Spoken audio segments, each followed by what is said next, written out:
Hey folks, so for the past couple of years, one of the top 5 videos on my channel has been budget-friendly ideas, and it's no surprise as to why. Nowadays, everything is very expensive and we're all on a budget. So when it comes to model railroading, it's always great to share different tips and tricks that we've come across or learned from others on how we can save a little bit of money in this hobby. So I'm going to go around the layout and just show you a couple of things that I think I should add or update to that budget-friendly list video. A couple of these items are things I actually picked up as souvenirs over the summer. One of them right in front of me. So let's walk around the layout real quick here.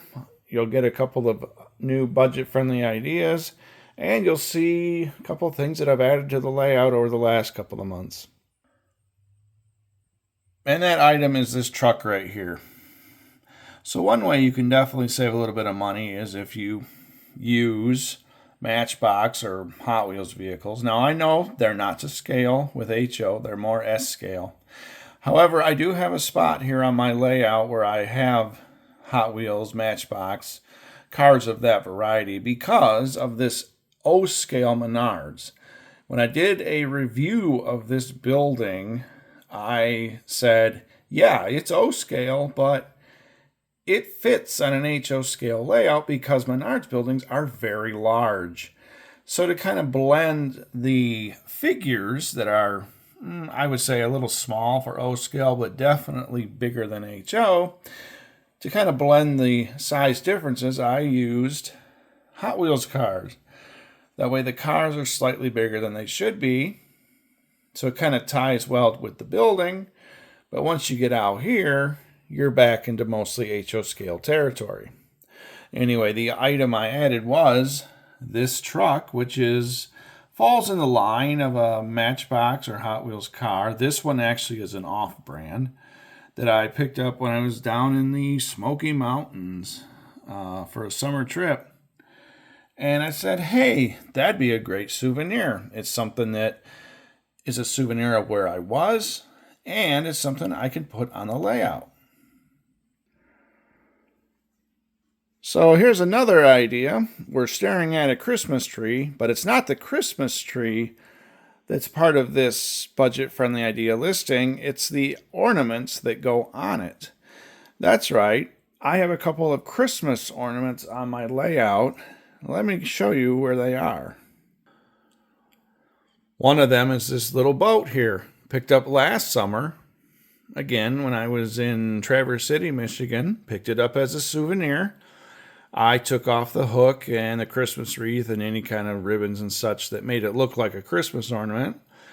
And I said, you know what? This will look just fine on my layout.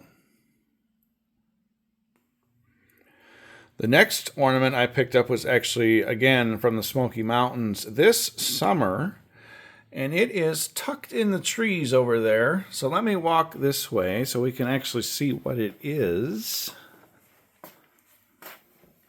Again, this is a Christmas ornament right down there. It's a little cabin, and from the proportions of the windows and doors on it, it is HO scale for the most part. So I figured I'll set it in with some trees. And I think it looks pretty sharp down there. Again, Christmas ornament. All I had to do was remove the ribbon and the hook off the roof and set it down in there. It blends in well with the scenery, so you can't even tell from a distance that it's an ornament. I'll try to zoom in on it from here. See it in there? Looks sharp.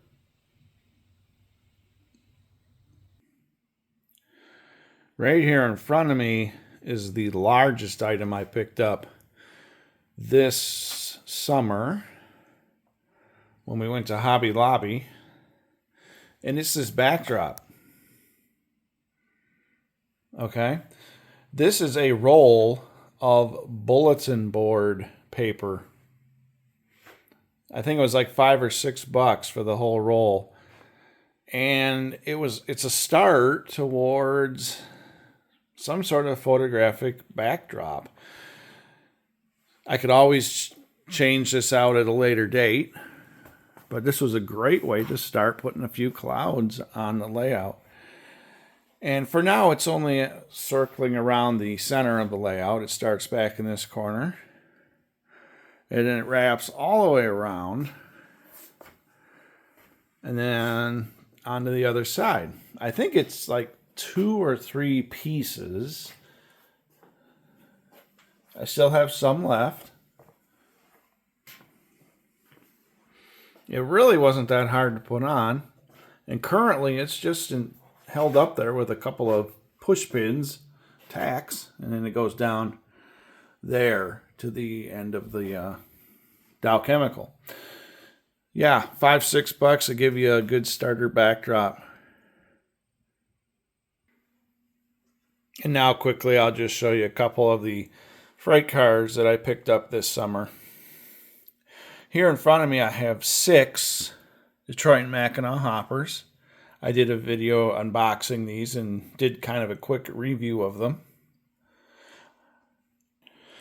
This car in front of me is not new, but the load is fairly new. This is made out of a strip of foam, and I actually picked this product up at the Lansing train show last November. It comes in a long 5-foot strip, I think it is, something like that, 4 or 5 foot. I'll put it back in a minute. But yeah, anyway, the whole strip was like $5, and then you just cut it to length and put it in your hopper cars. All right, the load's back in there. But yeah, I had enough out of that strip to make a load for this hopper and all 6 of those Detroit and Mackinac hoppers that are over there. Another item that I just received in the mail not even a week ago, and I'm sorry it's kind of dark back there, but it's a Intermountain ET44 Canadian National Wisconsin Central Heritage Unit. And this thing is an excellent locomotive. I do plan on doing a view/overview of it soon. And I just did a video the other day of this locomotive running around the layout, pulling this train behind it. Yeah, it's sharp. It's real sharp. And I'm walking over here to show you one more item that I picked up about a month ago. But before that, speaking of that Wisconsin Central Heritage Unit you just saw, and keeping in theme with our budget-friendly ideas here, I bought that locomotive on sale. $100 off. I got it for $200. It was regular almost $3. So yeah, look for those deals. So I don't know if that locomotive is real new, but it sure is feature packed, detail packed. So yeah, $100 off. Couldn't say no because it's a locomotive that was definitely on the list for this layout. But the last thing I'm going to show you, and again, I'm sorry it's kind of dark in this section. Not all the lights are currently on. But I picked up this Detroit and Mackinac caboose from Bowser. They're the same ones that made the Detroit and Mackinac hoppers that are over there. So, but that's about it for now. Just a few more ideas to throw your way. Some of these ideas are not necessarily my own, but they're ideas that have been shared throughout the model railroading community, and I think that's a great thing. We all need a little help now and then coming up with great ideas for our layouts. All right, that'll be it for now. As always, thanks for watching, and I'll see you on the next one.